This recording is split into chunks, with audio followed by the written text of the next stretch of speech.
Hello students, today in this video we are going to read your lesson 17 Torch Bearers. आज के इस video में हम पढ़ने जा रहे हैं टॉर्च बियरर्स। इस लेसन में दो पार्ट हैं, दरअसल दो स्टोरी हैं।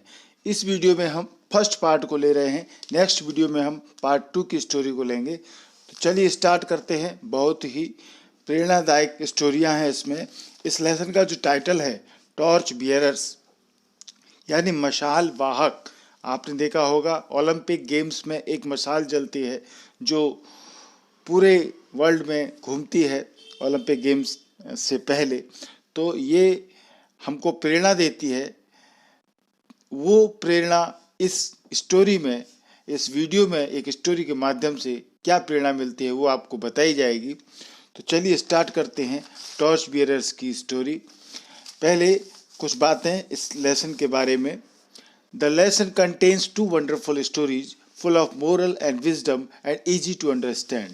ये पाठ में दो अद्भुत कहानियां हैं, वंडरफुल स्टोरीज हैं जो नैतिकता एवं बुद्धिमता से भरी हुई हैं, यानी मोरलिटी भी है इसमें और विजडम भी है एंड इजी टू अंडरस्टैंड, और समझने में आसान है ये कहानियां। In the first part the writer W.M. Rayburn shows us the importance of wisdom in life. पहले भाग में जो इस स्टोरी के लेखक हैं W.M. रायबर्न, वो हमें जीवन की बुद्धिमता के महत्व को बताते हैं कि किस प्रकार से जीवन में विजडम का, बुद्धिमानी का महत्व है। The schools are the places where the children are shaped and developed into future citizens. विद्यालय, स्कूल वे स्थान हैं जहाँ बच्चों को भविष्य के नागरिकों के रूप में बदला जाता है, भावी नागरिक उनको बनाया जाता है, उनको शेप्ड किया जाता है and developed into future citizens, और उनको भविष्य के रूप में विकसित किया जाता है। The progress of a country fully depends on it's citizens. आप जानते हैं किसी भी देश की प्रगति, प्रोग्रेस एवं उसकी उन्नति उसके नागरिकों पर डिपेंड करती है। जितने अच्छे नागरिक होंगे उस देश में उतनी ही ज़्यादा प्रगति, प्रोग्रेस होगी। Being good citizens in the real service to our nation. अच्छे नागरिक बनना ही राष्ट्र की वास्तविक सेवा है। यदि आप अच्छे नागरिक हैं तो देश के लिए महत्वपूर्ण सेवा आप अपने आप देते हैं और यही एक देश की पूंजी होती है।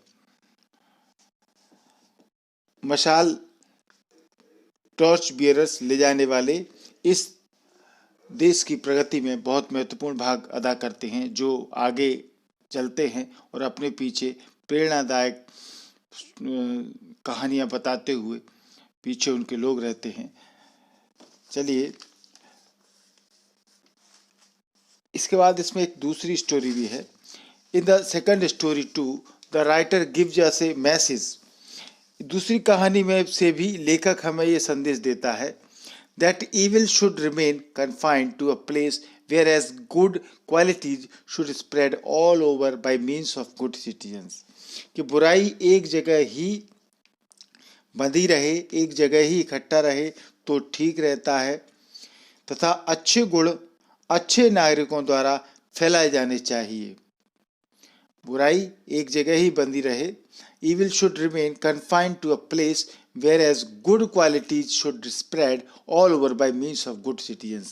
अच्छे नागरिकों के द्वारा अच्छाई की बातों को फैलाया जाना चाहिए। Citizens carry the torch bearing the flame of knowledge and skill which is to be passed on the others. नागरिक अपने ज्ञान व कौशल की मसाल लेकर चलें जो कि वे दूसरों को हस्तांतरित कर दें। Citizens carry the torch bearing the flame of knowledge. कोई भी जो इस मसाल को लेकर के चलेगा, उस ज्ञान की, उस कौशल की, स्किल की मसाल को, वो एक दूसरे को पास करते हुए जाएगा। जैसा कि आपने ओलंपिक गेम्स की में यदि मसाल की प्रोसेस देखी हो तो एक खिलाड़ी चलता है, फिर वो दूसरे स्थान पर दूसरे खिलाड़ी को उसको दे देता है, वो खिलाड़ी आगे चलता है, फिर वो तीसरे खिलाड़ी को उस मसाल को दे देता है। इस तरीके से ज्ञान भी एक पीढ़ी से दूसरी पीढ़ी, दूसरी से तीसरी पीढ़ी में बढ़ता जाता है। Citizens are the real strength of a country. Citizen, नागरिक ही देश की सच्ची ताकत होते हैं। चलिए, तो पार्ट फर्स्ट में जो स्टोरी है उसको स्टार्ट करते हैं। Once upon a time, many centuries ago, there lived an old merchant. एक समय की बात है, कई सदियों पूर्व एक बूढ़ा व्यापारी रहता था. All his life he had toiled hard, buying and selling, with the result that he had made a lot of money. पूरे जीवन भर उसने कठिन परिश्रम किया. टॉइल्ड हार्ड यानी टॉयल माने परिश्रम करना, कठोर परिश्रम किया. परिणाम ये हुआ कि उसके पास अपार धन हो गया. उसने बाइंग एंड सेलिंग, खरीदता था, चीज़ों को बेचता था, तो परिणाम ये हुआ कि उसके पास बहुत सा पैसा हो गया. As the years went by he laid by more and more riches. जैसे जैसे साल बीतते गए उसके पास ज़्यादा और ज़्यादा पैसा धन इकट्ठा हो गया. But the day came when he felt that he had not long to remain in this world.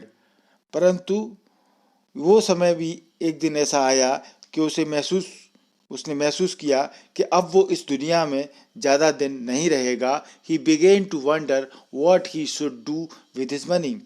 तो वो सोचने लगा कि उस धन का क्या किया जाए. Now he had 2 sons.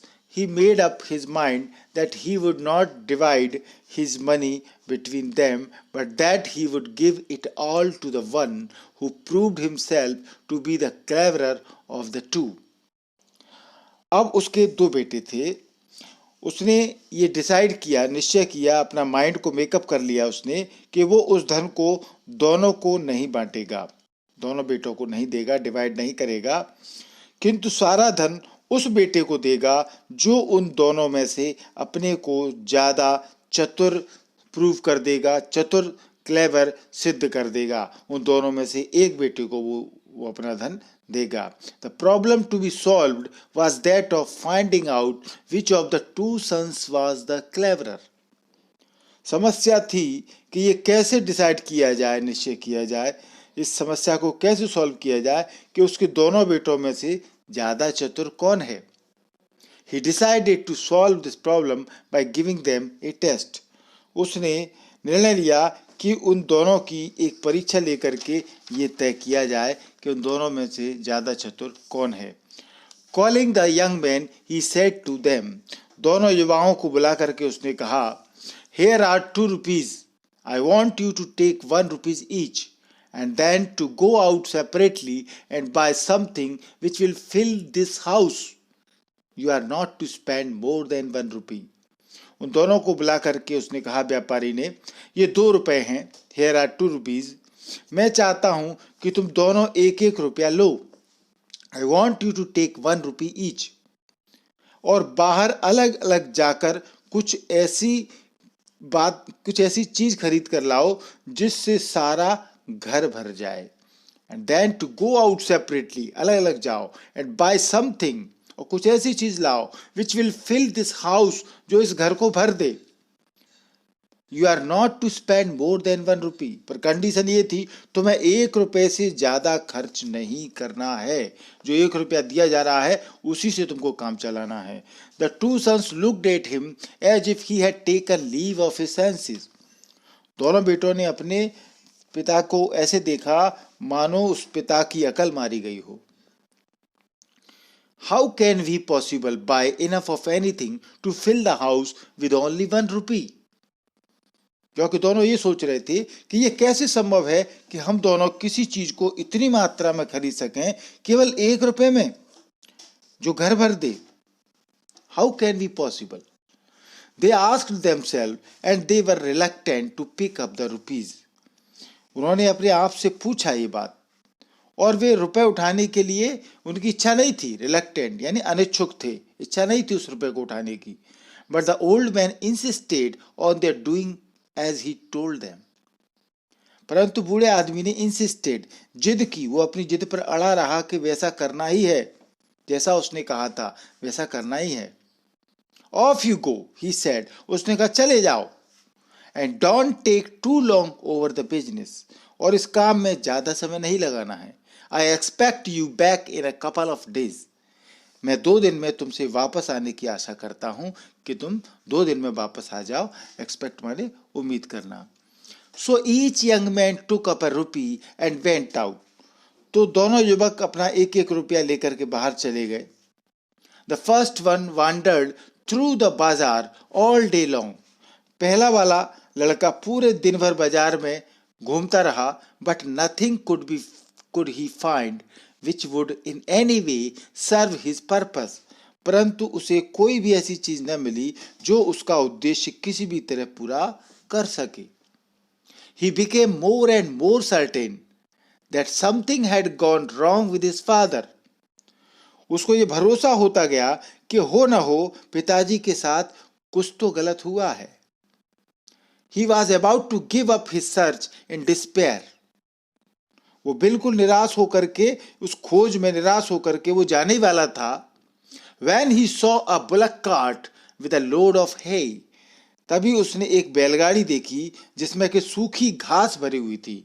Hey, HAY, हे यानी सूखी घास जो होती है, तो उस सूखी घास से भरी हुई बैलगाड़ी देखी।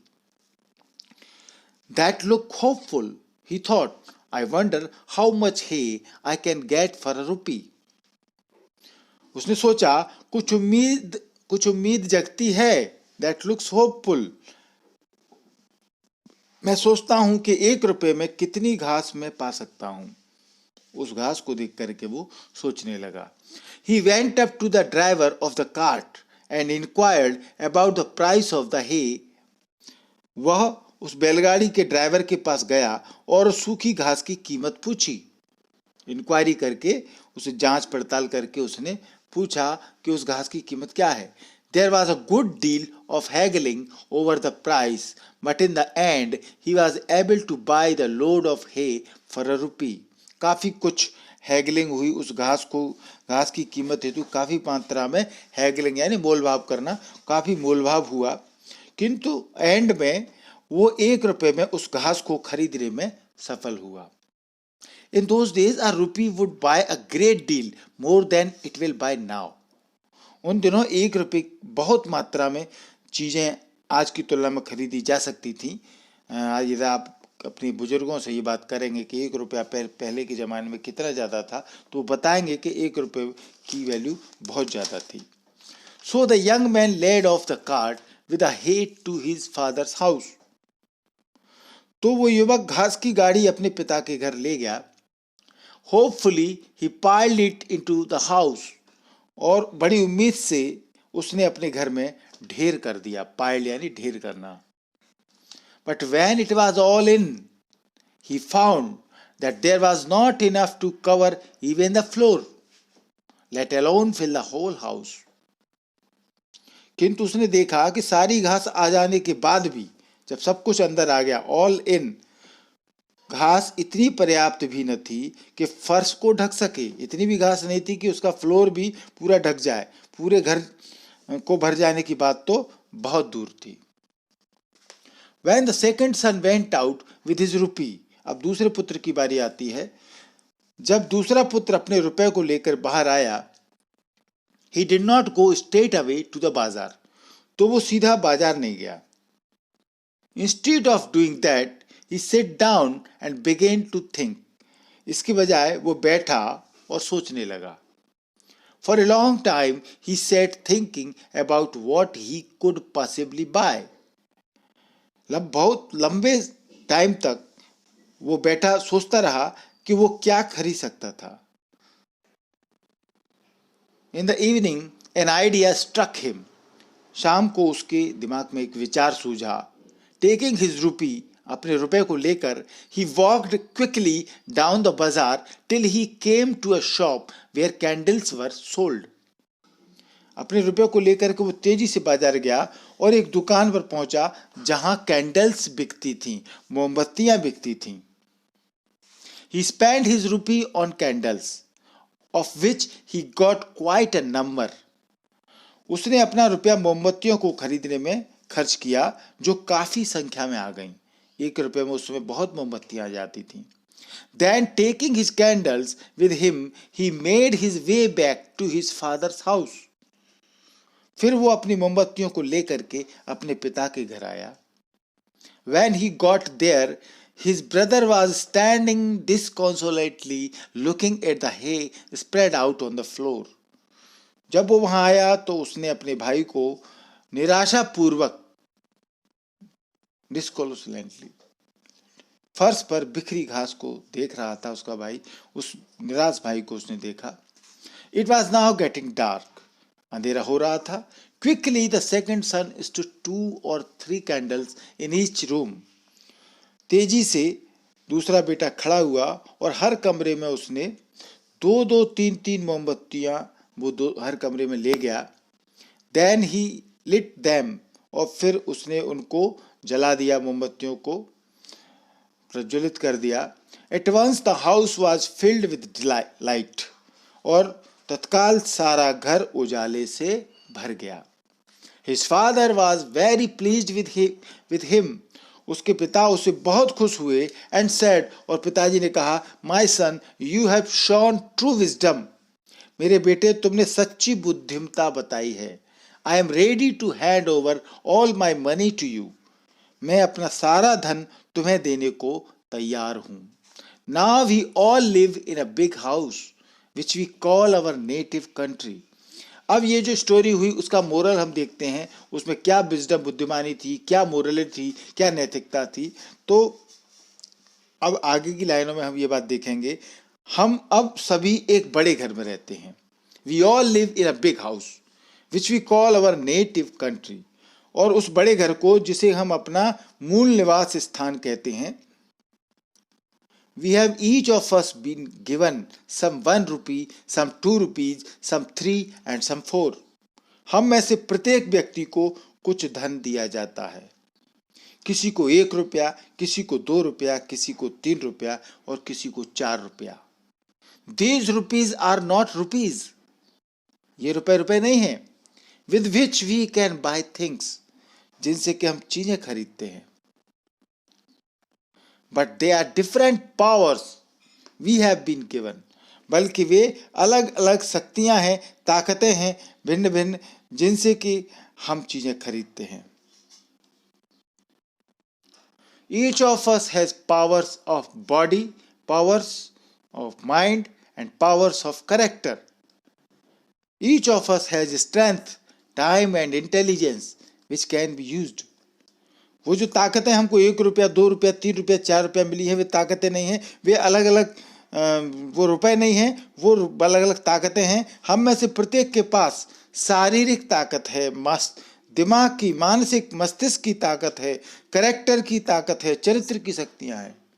हम में से प्रत्येक के पास ताकत, समय और बुद्धि है, स्ट्रेंथ है, टाइम है, इंटेलिजेंस है, विच कैन बी यूज्ड, जिसका हम उपयोग कर सकते हैं। As we leave school and go out into the world, जब हम स्कूल छोड़कर संसार में प्रवेश करते हैं, दुनियादारी में आते हैं, we are tested, तो हमारी परीक्षा होती है, टेस्ट लिया जाता है। As to how we are going to use these talents which we possess, कि हम उन बुद्धिमताओं का जो हमारे पास हैं, जो हमने स्कूल में सीखी, किस प्रकार उपयोग करते हैं, दुनियादारी में इसका पता चलता है। Are we going to use them to buy useless hay? Or are we going to use them to spread light throughout our house? That is our country. हम उनका उपयोग, उन ताकतों का उपयोग जो हमको स्कूल में मिली, जो हमने सीखी, उनका उपयोग अनुपयोगी घास खरीदने में करते हैं, या पूरे घर यानी कि पूरे देश को प्रकाश से भर देने के लिए उपयोग करते हैं। If we are going to be good citizens, then we shall use our powers and abilities to try to spread light into all parts of our country. That is, we shall spend ourselves in the service of our country. यदि हम अच्छे नागरिक बनने जा रहे हैं, good citizen बनने जा रहे हैं, तो हम अपनी ताकत, शक्ति और योग्यताओं का उपयोग देश के कोने कोने में उजाला फैलाने के लिए करते हैं। That is, अर्थात we shall spend ourselves in the service of our country. अर्थात हम अपने आप को देश की सेवा में खर्च कर देंगे। हमने जो भी सीखा है वो सब कुछ हम देश की सेवा में लगा देंगे। No country can progress unless it has good citizens.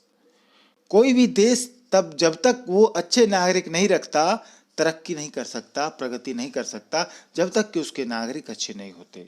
So if we love our country and want to serve it, we should try to become good citizens. इसलिए यदि हम अपने देश को प्यार करते हैं तो हमें अच्छे नागरिक बनने की कोशिश करनी होगी। We should try to become good citizens. We will be training ourselves in citizenship and cultivating the characteristics of good citizens. अच्छे नागरिक बनने का प्रशिक्षण प्राप्त करें, अच्छे नागरिक के गुण अपने आप में विकसित करें। When we leave our school and home and go out into the different parts of our country, जब हम अपने देश में अच्छी नागरिकता के उजाले के भरने के योग्य बनेंगे, जब हम विद्यालय और अपने घर छोड़कर देश के विभिन्न हिस्सों में जाएंगे, तो विभिन्न देश के हिस्सों में जाकर के पूरे देश को प्रज्वलित कर देंगे। जो जो हमने ज्ञान लिया है, यही इस कहानी की मोरालिटी है और यही इसकी शिक्षा है। नेक्स्ट वीडियो में हम इसकी दूसरी कहानी पार्ट 2 की वीडियो को लेकर आएंगे आपको। ये वीडियो आपको पसंद आया होगा। थैंक यू पूरा वीडियो देखने के लिए। अभी तक आपने एमपी इंग्लिश क्लासेस को सब्सक्राइब नहीं किया है तो सब्सक्राइब जरूर करें। सब्सक्राइब करना फ्री है। सब्सक्राइब एक ही बार आपको एक ही वीडियो में करना है। आपके मोबाइल में लाल कलर से सब्सक्राइब लिखा हुआ दिख रहा होगा, इसको आप टच करेंगे। टच करते ही ये व्हाइट कलर में बदल जाएगा। बगल में बेल आइकॉन है, घंटी है, उसको आप टच करेंगे तो 3 ऑप्शन आएंगे। इसमें सबसे ऊपर का ऑप्शन आएगा ऑल। इस ऑल को आप टच करेंगे तो मैं जो भी वीडियो बनाऊंगा वो जल्दी से बिना इंतजार किए आपके मोबाइल में पहुंच जाएगा नोटिफिकेशन के रूप में। और भी इस तरह के वीडियो आपको देखना है grammar related, writing skill related, तो हमने अपने चैनल पर एमपी इंग्लिश क्लासेस पर प्लेलिस्ट बना रखी है। आप प्लेलिस्ट में जाएंगे, हमारे चैनल की प्लेलिस्ट में, तो आपको ये सभी वीडियो मिल जाएंगे। ये वीडियो अच्छा लगा हो तो लाइक और शेयर जरूर करें। कोई भी प्रॉब्लम हो तो कमेंट करके हमें ज़रूर बताएं। Thank you.